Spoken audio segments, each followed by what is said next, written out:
doctor baby ada hwe o se mo campaign mu ye nyina atonsom MPP fo ya dwene o mo pa mo nkobu sa Alan Kyeremanten 207 ye tu ne fubia wantie 2012 primaries ye koye woni akufu ado wo witness a say 207 no munko akais na munko busa mubusa ya ba kire mo enti Ken Agyapong ni deda wo ye na o ka se delegate na obi konum wi na o hia na bonten no se o peken no wo adwuma na o se Ghana fo na se o mo peken NDC ni bi ka kire se anana na mo anyi obi an kofa na ma party num se Ken Agyapong so o ma ye president MPP for na the MPP na ni person atapra na no pe o mo se ni president na Alan be vice enti no no there say o mo no Alan Kyeremanten na di Ken Agyapong achi ene na ano no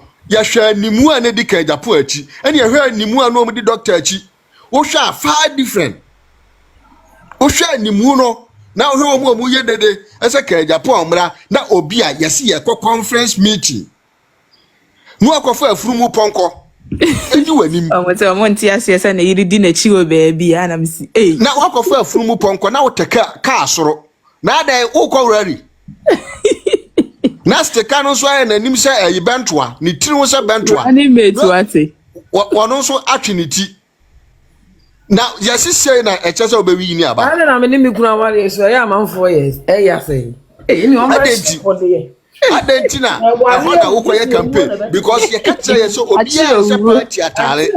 Doctor ba ye nim se doctor wo nyansafo. Doctor ye nyansafo a oba nyansani bag no no. Ono so handbag na. Oba doctor ye nyansafo oba nyansani di na chi no. Omo ba no, omo nante ti se de omo ba conference. Omo nante se de omo ba ayi rally. Enti wo oba ba akopɛ no otufo a ehun hia se obefa matan na wo kwa a ontime ni wachi wontime mfra baako eno na ha mu no ese doctor kwa one ne yere ba bi o mo befa bia oba ni di nachi na mo de no eba ni 16 kwa na ekọ enti ada o mo bekọ bia da ne ntokọ ofie enti sese ne ba no na ye ne yere wan se ka nu mu ne yere ne ba na na te ne nchai akoya ni tisa galon wana na te ne nchai enti no abanu de ya to awie ya hu nyansani obetimi alidi party ya Ken Agyapong sika ma delegate no ma bebo aje na ya hu na no na so wo sika so obi a wo party Ken Agyapong amechiro do ta ba omi a wo sika kasa Ken Agyapong na ese omi a wo sika no no sika nye so ofu me pa cho ma me muma mi wie obi a ma wo wie o muma ni wie wo bari many post ne dey sa many post na blast o ba na no obu asi platform go ma nyama ni post ami anyi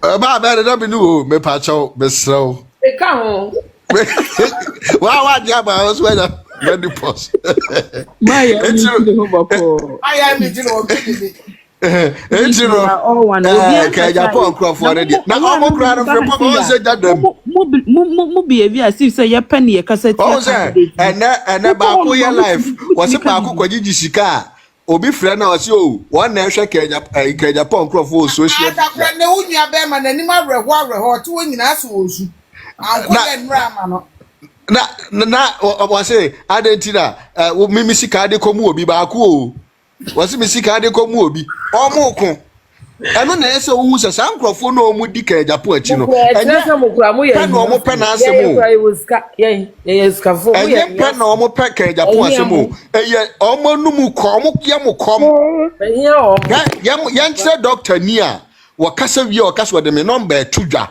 mo nsan ni mi data anasa mo pe bi why na what app so yes ah apart from one so na mo boss mo see the whole sika Ghana sikafo nyina wo na dikai enso e ba ne sei asime romance enti e be susu a anke hye wo ma na kakwa na 4 days wo mo ba atwede wo yesi wanwan TV no wante yeso wo mo se ade na Ken Agyapong akoma party ni sika no wo mo sori a data kro ho ni bi na ada ne ntoko na Ken Agyapong oro wasra mo se mo ya adwuma bi ba no be se me nkoti na se me ni wo ho adaji o nkra what we ase na wo ye bema da bia me ka kire mo se munkope adwumanye munkope Archbishop tuwei owi a no akotena ne kam tram won na ekọ no kofa cement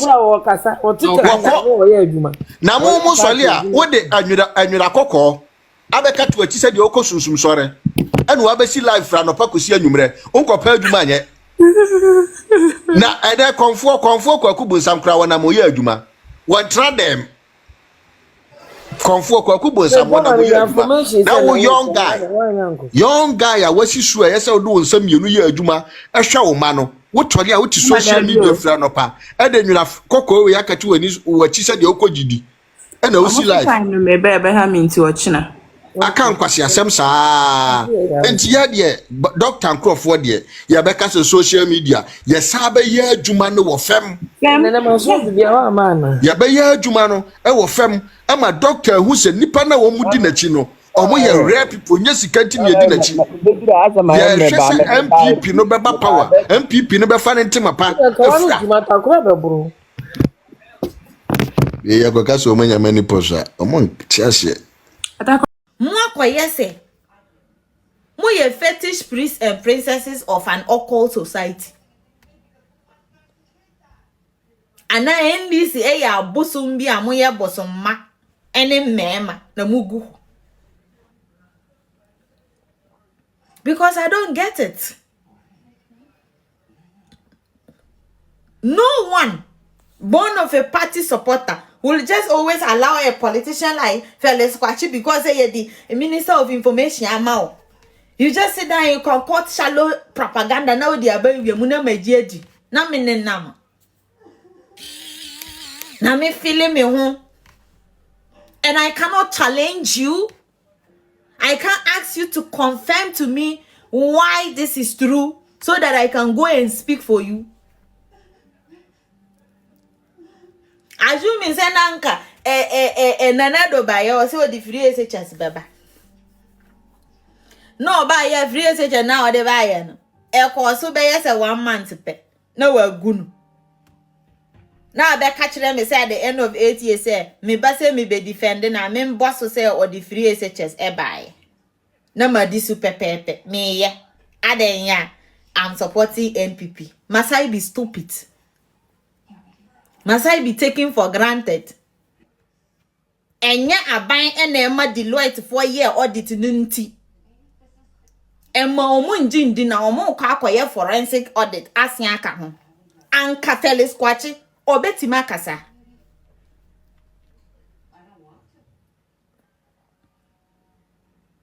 Ke ba ni we ya.